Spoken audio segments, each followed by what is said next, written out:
Hello mga ka-programmer, ang videong ito ay base lamang sa aking natutunan at naintindihan.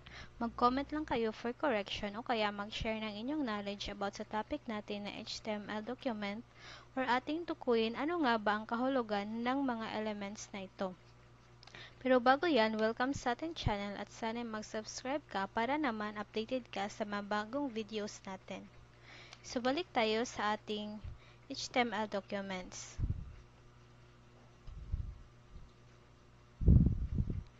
Sa nakikita nyo, ang una dyan is document type declaration. Lahat ng HTML documents must start with that take note must. So, kailangan talaga kasi it defines ng itong document na ginawa mo ay HTML5 document. Next natin yung HTML.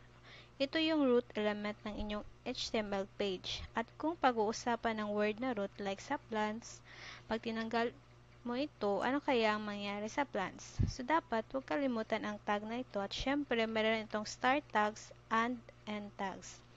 Yan. Dito na tayo sa head. Ito ay nagko-contain ng meta information tungkol sa iyong HTML page. Ibig sabihin, dito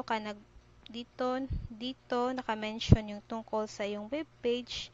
Kumbaga, summary siya kung ano ang content o laman ng page mo. For example, ang web page mo ay Learning HTML. Pag may nag-search ng Learning HTML, ilalabas yan ng search engine yung page mo kasi same ito ng content na hinahanap ng tao.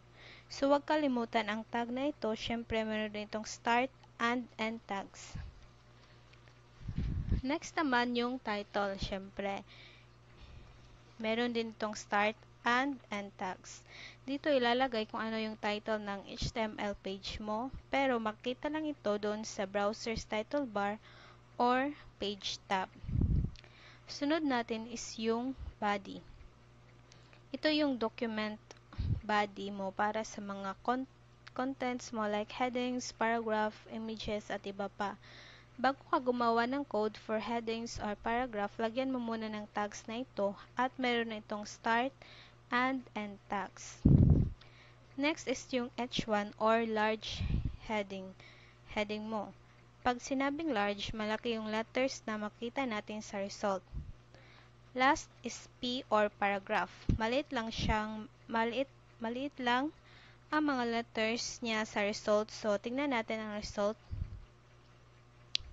Ayan, nakita natin yung difference. My first heading, syempre large heading yan, so malaki talaga. Pag gusto mo naman yung maliit, yan yung my first paragraph, yan yung ilagay mo, yung P. At sana naintindihan nyo, huwag kalimutan itong first example natin kasi ito talaga yung una nating i-code bago natin yan lagyan ng ibang code. Ito yung basic muna. At para sa ating next video, tukuyin natin yung mga HTML styles like color or fonts at iba pa. At ito ang inyong ate programmer. Thank you for watching!